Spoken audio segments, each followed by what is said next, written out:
여러분, 한 가지 여쭤봐도 될까요? 주변을 한번 떠올려 보세요. 비슷한 나이에 비슷한 환경에서 살아온 두 분이 있습니다. 한 분은 매일 아침 일어나는 게 즐겁고 밥 한 끼도 맛있고 혼자 있어도 외롭지 않으세요. 그런데 또 다른 한 분은 자식도 있고 통장에 돈도 있고 건강도 나쁘지 않은데 왜인지 모르게 하루하루가 무겁고 불안합니다. 이 두 분의 차이 대체 어디서 오는 걸까요? 오늘 이 영상을 끝까지 보시면 그 답이 분명하게 보이실 거예요. 그리고 아마 지금까지 우리가 팔자 좋다는 말을 완전히 잘못 이해하고 살아왔다는 걸 깨닫게 되실 겁니다. 여러분의 노후를 따뜻하게 응원하는 채널 행복담소입니다. 오늘은 진짜 팔자 좋은 노년이 되는 법 함께 담소 나눠보겠습니다. 우리가 흔히 말하는 팔자 좋다는 말 참 많이 쓰죠. 그런데 막상 그게 뭔지 물어보면 저마다 다르거든요. 어떤 분은 돈이 많아야 팔자 좋은 거지라고 하시고 또 어떤 분은 자식이 잘 돼야 팔자 좋은 거야라고 하세요.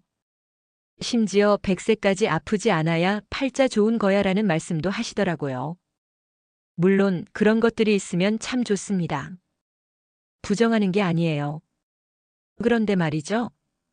수십억 재산을 가지고 계시면서도 매일 밤 자식이 그 돈을 노리지 않을까 불안해하시는 분을 저는 본 적이 있거든요. 아들이 대기업 임원까지 올라갔는데 정작 명절에 전화 한 통 없어서 혼자 눈물 훔치시는 분도 계셨습니다. 반면에 가진 건 소박해도 아침마다 마당에 나와 화분에 물 주시면서 환하게 웃으시는 어르신을 만난 적도 있어요. 그분이 저한테 이런 말씀을 하셨습니다. 나는 오늘 아침도 내 발로 걸어서 세수했어. 그게 제일 큰 복이야. 그 말이 오래도록 마음에 남더라고요. 팔자 좋다는 건 가진 것의 크기가 아니에요. 내 마음이 얼마나 편안한 상태에 머물 수 있느냐, 그게 진짜 팔자인 거거든요. 그런데 여기서 중요한 질문이 하나 생깁니다. 그 마음의 편안함은 대체 어디서 오는 걸까요? 이게 그냥 타고나는 건지 아니면 우리가 만들어갈 수 있는 건지 그 이야기를 지금부터 차근차근 해드릴게요. 우리 세대는 참 열심히 살았습니다. 새벽에 일어나 아이들 도시락 싸고 남편 뒷바라지하고 회사에서는 또 몇 배로 일하고 그렇게 평생을 달려왔거든요. 그 원동력이 뭐였냐고요? 바로 더 많이 가지면 행복해질 거야 라는 믿음이었을 겁니다. 집을 장만하면 행복해질 거야. 아이들이 좋은 대학 가면 행복해질 거야. 퇴직하고 나면 비로소 내 삶을 살 수 있을 거야. 그런데 막상 그것들을 하나씩 잃어보니 어떠셨나요? 잠깐은 기뻤는데 금세 또 다른 불안이 찾아오지 않던가요? 집을 장만했더니 이번엔 집값이 오를지 내릴지 걱정되고 아이들이 취직했더니 이번엔 손주 언제 낳나 신경 쓰이고 이게 바로 소유의 함정이에요.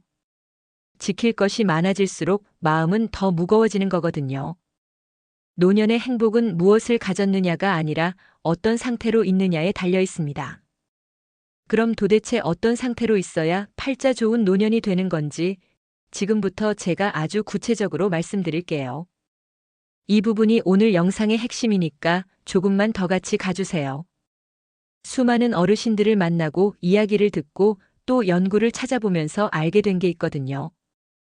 진짜 팔자 좋은 분들에게는 공통적인 습관이 세 가지 있더라고요. 첫 번째는요, 기대지 않는 마음입니다. 자식 전화를 기다리다가 오늘도 안 왔네 하면서 서운해 하신 적 있으세요? 그 마음 충분히 이해해요. 그런데 생각해보면 기다리는 사람은 항상 실망할 수밖에 없거든요. 오면 왜 이제 왔냐가 되고 안 오면 왜 안 오냐가 되니까요. 팔자 좋은 분들은 자식의 연락에 일희일비하지 않으세요. 오면 반갑고 안 와도 바쁜가 보다 하고 넘길 수 있는 마음의 근육이 있거든요. 그 근육은 하루아침에 생기는 게 아니에요. 조금씩 조금씩 내 삶에 집중하다 보면 자연스럽게 길러지는 겁니다. 두 번째는요, 고독을 즐기는 힘입니다. 혼자 밥 먹는 게 처량하다고 느끼시나요? 사실 저도 처음엔 그렇게 생각했어요. 그런데 이렇게 한번 생각해 보시면 어떨까요?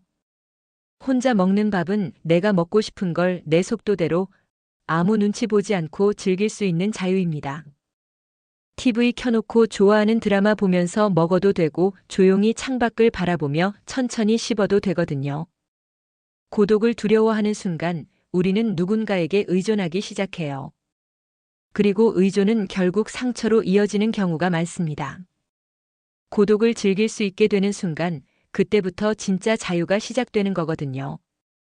세 번째는요, 하루를 경영하는 능력입니다. 내일 뭐 할지 모르겠어서 그냥 하루 종일 TV 보신 적 있으세요? 그런 날은 저녁에 왜인지 모르게 허무하고 무기력하더라고요. 반면에 아주 작은 것이라도 계획이 있는 날은 달라요. 오늘은 도서관 가야지. 오늘은 김치찌개를 맛있게 끓여야지. 오늘은 1시간만 공원을 걸어야지. 이런 작은 계획들이 하루를 살아있게 만들어주거든요. 그리고 그 계획을 스스로 세우고 실천하는 것, 그게 바로 내 존엄을 지키는 일이에요. 그런데 여기서 많은 분들이 그게 말처럼 쉬운가라고 하시더라고요. 맞아요. 쉽지 않습니다. 그래서 지금부터는 좀 더 현실적인 이야기를 해드릴게요. 노년의 진짜 팔자 5가지 조건. 제가 오늘 정말 드리고 싶은 이야기가 이 부분이에요. 거창한 게 아니에요. 아주 현실적인, 그래서 더 소중한 5가지입니다. 혹시 지금 이걸 다 갖고 계신다면 여러분 이미 팔자 좋은 분이세요. 첫 번째는 내 집이 있다는 것입니다. 넓고 비싼 집이 아니어도 됩니다. 남의 눈치 보지 않고 대자로 뻗어 잘 수 있는 나만의 공간이요. 그게 아파트든 작은 빌라든 전셋집이든 오늘 밤 내가 편하게 누울 수 있는 내 자리가 있다는 것, 그게 얼마나 큰 축복인지 모릅니다. 잠깐 생각해 보세요. 그 공간이 없는 분들이 이 세상에 얼마나 많은지를요. 두 번째는 빚이 없는 가벼움이에요. 갚아야 할 빚이 없는 사람은 밤잠이 달콤합니다. 이게 진짜예요. 통장에 돈이 많아도 빚이 있으면 잠을 못 자거든요. 반면에 통장이 넉넉하지 않아도 빚 없이 사는 분들은 마음이 훨씬 가볍습니다. 노년에는 더 벌기가 쉽지 않으니 덜 쓰고 빚 없이 사는 것이 얼마나 중요한지 이미 느끼고 계신 분들이 많으실 거예요. 세 번째는 작지만 꾸준한 수입입니다. 자식이 아무리 효자여도 매달 생활비를 손 벌려 받는다는 건 말로는 표현 못할 마음의 짐이 생기거든요. 그런데 국민연금이든 작은 임대 수입이든 아주 소소한 아르바이트든 내 이름으로 매달 들어오는 돈이 있다면 그건 자식보다 더 든든한 효자예요. 많지 않아도 됩니다. 내가 스스로 밥값을 낼 수 있다는 자존감, 그게 노년의 품격을 지켜주거든요. 네 번째는 내 몸의 통제권이에요. 이게 가장 중요한 것 중 하나인데요. 내 발로 화장실을 가고 내 손으로 옷을 입고 내 다리로 마트에 걸어가는 것. 지금은 당연하게 느껴지시죠? 그런데 이게 얼마나 큰 복인지는 안타깝게도 그게 어려워지고 나서야 알게 되는 경우가 많아요. 그러니까 지금 당장 할 수 있는 것들을 계속하세요. 걷고 계단 오르고 직접 요리하고 손으로 뭔가를 만들고 그 하나하나가 여러분의 가장 큰 자산을 지키는 일이에요. 그리고 마지막 5번째는요, 마음 편한 한 사람입니다. 딱 한 명이에요. 10명, 20명 필요 없어요. 힘들 때 나 오늘 좀 힘들어하고 전화 한 통 할 수 있는, 그리고 그 말을 그냥 들어줄 수 있는 딱 한 사람만 곁에 있어도 됩니다. 그게 배우자일 수도 있고 오랜 친구일 수도 있고 혹은 같은 취미를 가진 동네 이웃일 수도 있어요. 중요한 건 그 사람이 있느냐 없느냐거든요. 만약 지금 그런 사람이 없다면 오늘부터 만들어 가시면 됩니다. 너무 늦은 건 없어요. 이 5가지를 들으면서 아, 나는 이게 없는데 라는 생각이 드셨나요? 그렇다면 지금부터 하나씩 채워가시면 됩니다. 하지만 오히려 나 다 있는데? 싶으신 분, 그분은 진짜 팔자 좋은 분이에요. 그 소중함을 오늘 이후로는 꼭 알아봐 주세요.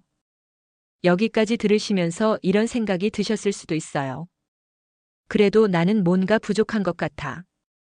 이미 너무 늦은 게 아닐까? 그 마음 충분히 이해합니다.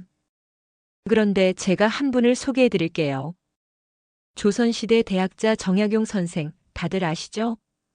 그분은 억울하게 유배를 떠나 18년 동안 전라도 강진이라는 작은 마을에 갇혀 지내셨습니다. 가족도 없고 권력도 없고 자유도 없는 누가 봐도 팔자 사나운 상황이었죠. 그런데 그분은 그 18년 동안 무려 500권이 넘는 책을 쓰셨어요. 매일 읽고 쓰고 제자를 가르치면서 하루하루를 스스로 경영하셨던 거예요. 왜요? 환경이 좋아서가 아니에요. 마음이 그것을 선택했기 때문이에요. 노후는 인생을 버티는 시간이 아닙니다. 내 존엄을 지키는 시간이에요. 그리고 그 존엄은 아무도 빼앗아갈 수 없어요. 내가 스스로 포기하지 않는 한은요. 오늘 이야기 들으시면서 어떠셨나요? 자식에게 더 해주지 못한 게 마음에 걸리시는 분도 계실 거예요. 더 잘 살았어야 했는데 싶은 분도 계실 거고요. 그 마음 정말 잘 압니다. 그런데 이것 하나만 기억해 주세요. 조금 덜 해주는 것도 사랑입니다. 자식에게 모든 걸 쏟아붓고 정작 내 몸과 마음이 텅 비어버리면 결국 자식도 나도 다 힘들어지거든요. 이제는 여러분 자신을 위해 사세요. 그게 자식을 위한 가장 현명한 사랑이기도 합니다. 오늘 아침 내 힘으로 일어나서 세수하고 밥 드셨나요? 내 발로 걷고 내 눈으로 하늘을 보셨나요? 그렇다면 여러분은 이미 세상에서 가장 팔자 좋은 사람이에요. 여러분이 생각하는 노년의 가장 큰 행복은 무엇인가요? 댓글로 함께 담소 나눠주세요. 여러분의 이야기가 누군가에게 큰 위로가 됩니다.